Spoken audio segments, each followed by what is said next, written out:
कैसे एक फार्मेसी ने दवा की खोज के दौरान कोका कोला बनाया। पहले साल में सिर्फ 9 ग्लास दिन के हिसाब से सेल हुई, $50 के करीब की रेवेन्यू जनरेट हुई, बल्कि इसकी इन्वेस्टमेंट $70 से भी ज्यादा की थी। देखा जाए तो नुकसान ही हुआ, इतना नुकसान उठाना पड़ा, बट आज दुनिया भर में करीब 2 बिलियन से भी ज्यादा इसकी बोतल्स हर दिन सेल होती है। हाउ? वीडियो को लास्ट तक देखना, इससे आपका क्या प्रॉफिट होगा। You will get to know about the business model, case study, history, revenue, marketing and advertisement strategy, each and everything about this company Coca-Cola in this particular single video।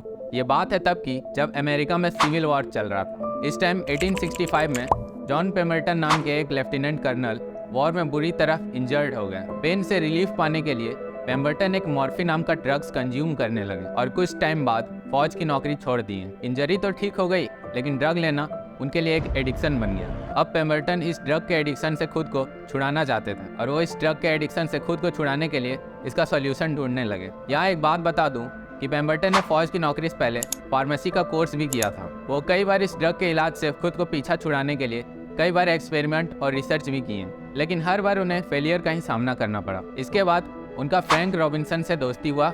उनके साथ मिलकर Pemberton ने एक chemical company खोली। Frank account और marketing देखने लगे, वही पेम्बरटन फिर से अपने ड्रग के क्योर पे काम करने लगे।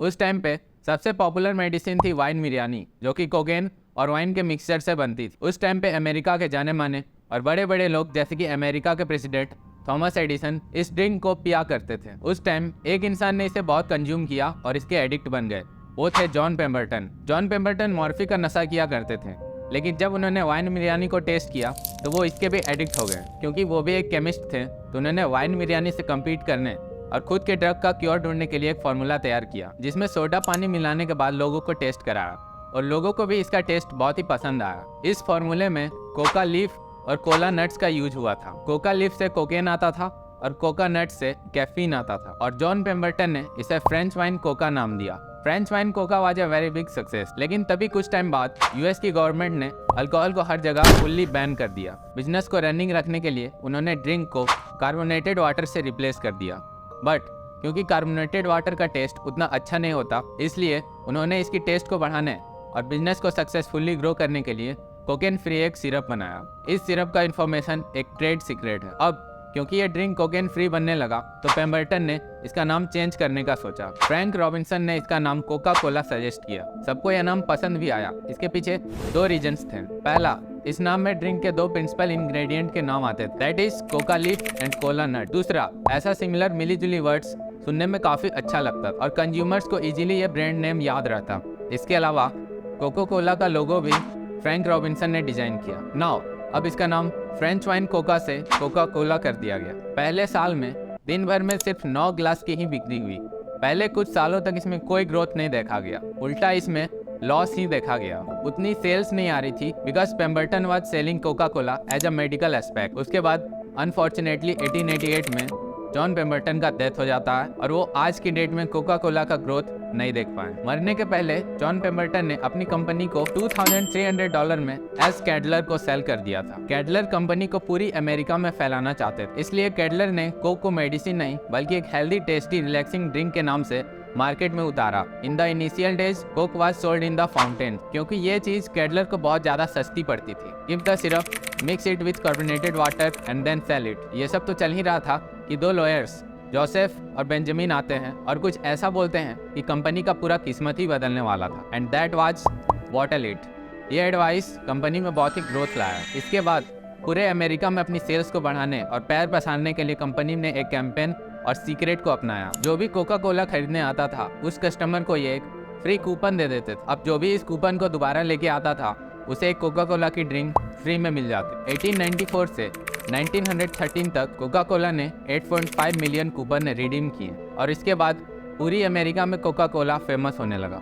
फ्री में एक कूपन के जरिए कोका कोला डिस्ट्रीब्यूट करने की टेक्निक बहुत ही पॉपुलर हुई और कंपनी का भी साथ ही साथ एडवर्टाइजमेंट और मार्केटिंग हो गया। अब पूरी दुनिया में अपने बिजनेस को फैलाने के लिए कोका कोला फ्रेंचाइजी मॉडल पे काम करने लगा। कुछ बड़े फ्रेंचाइजी है जैसे कि Coca Cola enterprise, Coca Cola Hellenic, Coca Cola Amatil, Coca Cola Femsa जैसी कंपनी ने अपना कुछ शेयर ले रखा। वर्ल्ड वॉर 2 के दौरान शुगर के ऊपर रैशनिंग लग गई, यानी कि सबको लिमिटेड क्वांटिटी में शुगर मिलने लगी। कोक ने बिजनेस को चलाने के लिए गवर्नमेंट से एक्सेप्शन मांगी by claiming Coke as a war time product, और हैरानी की बात यह थी कि गवर्नमेंट भी मान गई। फिर क्या, कोक के प्रेसिडेंट ने ये कमिट कर दिया कि हर एक यूनिफॉर्म सोल्जर को कोक सिर्फ 5 सेंट में मिलेगी, जिसके बाद कंपनी की चल पड़ी। इसके अलावा कोक ने सोल्जर और कोक के बोतल के साथ रिलेशन वाला पिक्चर को बहुत ही एडवर्टाइज किया, जो कि वर्ल्ड वॉर 2 के दौरान पूरे अमेरिका में बहुत ही हिट हुआ और अब पूरे अमेरिका में लोग कोका कोला को जानने लगे। नाउ पाकिस्तान की अगर बात करें तो पूरे पाकिस्तान में अपना पैर पसारने के लिए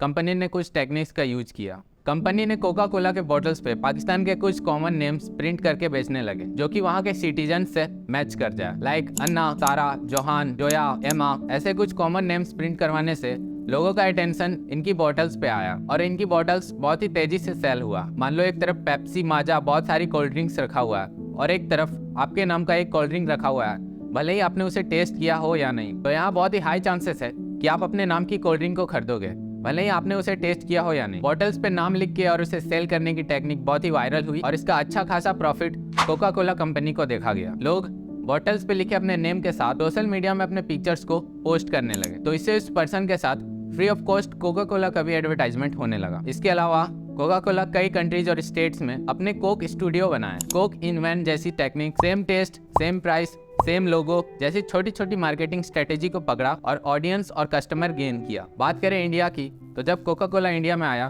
तो वो सबसे पहले यहाँ के यूथ को टारगेट किया, क्योंकि हमारे इंडिया में ज़्यादातर पढ़े लिखे लोग कम थे। और बात रहा यूथ का, तो उस time youth he in cold drinks को ज़्यादा यूज किया करते थे। इसके लिए कंपनी ने अफोर्डेबिलिटी, एक्सेप्टेबिलिटी एंड अवेलेबिलिटी पे बहुत ही फोकस किया। Availability focused on getting product to the customer, affordability focused on product pricing and acceptability focused on changing customer perspective। हमारे इंडिया में बहुत सारे अल्टरनेटिव्स जैसे कि नींबू पानी, शुगर कैन जूस बहुत ही पहले से, फिर भी आज की डेट में कोका कोला इंडिया में बहुत ही फेमस। इसके पीछे कुछ मार्केटिंग स्ट्रेटेजी, चलिए उन्हें समझते हैं। पहला मार्केटिंग स्ट्रेटेजी था ठंडा मतलब कोका कोला। लेकिन ठंडा ही तो है। अबे फ्लावर पॉट, ठंडा मतलब कोका कोला, समझा?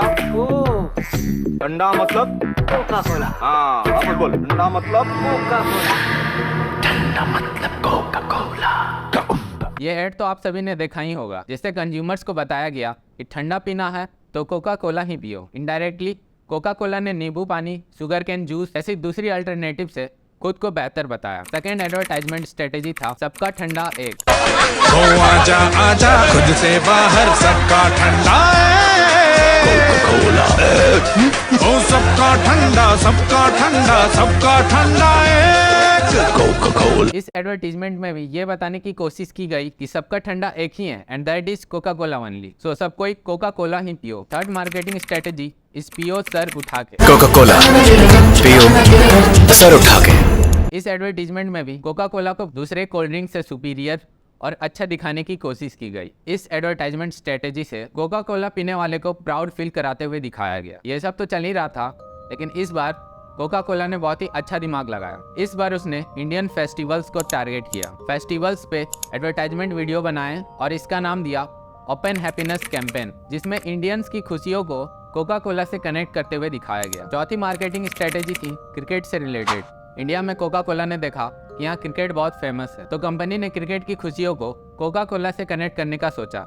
इसके लिए कंपनी ने बड़े क्रिकेटर जैसे कि सचिन तेंदुलकर, गौतम गंभीर, इन सभी को as a brand ambassador hire किया। इसके अलावा शहर, गांव, हाईवे और सुपरमार्केट छोटी छोटी दुकानों में बैनर्स लगाएं और इंडिया में अपना सक्सेसफुल मार्केट स्टैब्लिश किया। आपको बता दूं कि डेटा के अकॉर्डिंग 2021 में कोका कोला ने $38.65 बिलियन की रेवेन्यू जनरेट की थी और 2022 में $42.34 बिलियन की जनरेट की थी। आज हर दिन 2.3 बिलियन लीटर की कोल्ड ड्रिंक कोका कोला की वर्ल्ड वाइड बेची जाती है, इंक्लूडिंग बॉटलर्स और bottling partners. Company employs more than 7 lakh peoples world wide. Cuba और नॉर्थ कोरिया, ये दोनों कंट्री को छोड़ के शायद ही ऐसा कोई कंट्री है जहां आज की डेट में कोका कोला ने अपना बिजनेस को एस्टेब्लिश ना किया हो। Today Coca Cola is the largest beverage manufacturer and distributor in the world and one of the largest corporation in the United States with more than 2,800 products available in more than 200 countries. Fanta, Thumbs Up, Sprite all are owned by Coca-Cola. अगर बात हम Coca-Cola के owner की करें,